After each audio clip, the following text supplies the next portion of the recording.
नागपुरा, एक छोटा सा गांव जहां जिंदगी धीमी गति से चलती थी।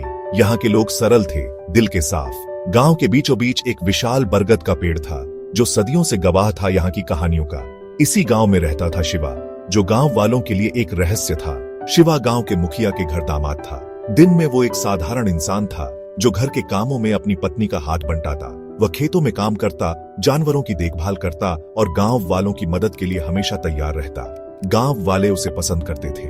वह विनम्र था, मृदुभाषी था और हमेशा दूसरों की मदद के लिए तैयार रहता था। लेकिन रात होते ही शिवा के जीवन का एक और पहलू सामने आता था, एक ऐसा पहलू जो किसी को पता नहीं था।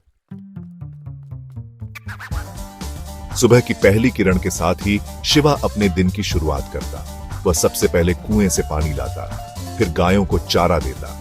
दिन भर वह खेतों में काम करता, अपनी पत्नी का हाथ बंटाता और शाम को गांव के चौपाल पर बुजुर्गों की कहानियां सुनता।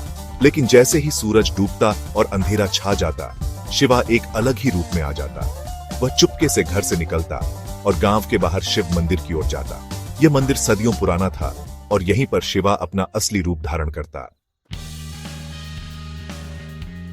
शिवा कोई साधारण इंसान नहीं था, वो था नागराज, जिसे एक श्राप के कारण इंसानों के बीच रहना पड़ रहा था। रात के अंधेरे में वह अपनी असली शक्ति और रूप में वापस आ जाता। वह मंदिर में शिव जी की आराधना करता, अपनी शक्तियों को नियंत्रित करने का प्रयास करता। उसे डर था कि अगर गांव वालों को उसकी सच्चाई पता चली तो क्या होगा। वह उनसे बहुत प्यार करता था और उन्हें किसी भी खतरे में नहीं डालना चाहता था। इसीलिए वह अपना रहस्य छुपाता, दो जिंदगियां जीता, एक इंसान और एक नागराज।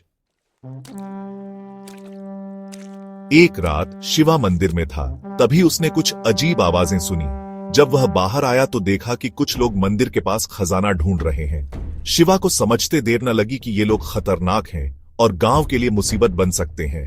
क्या शिवा इन लोगों को रोक पाएगा? क्या वह अपना राज छुपा पाएगा? जानने के लिए पढ़ते रहिए अगला भाग।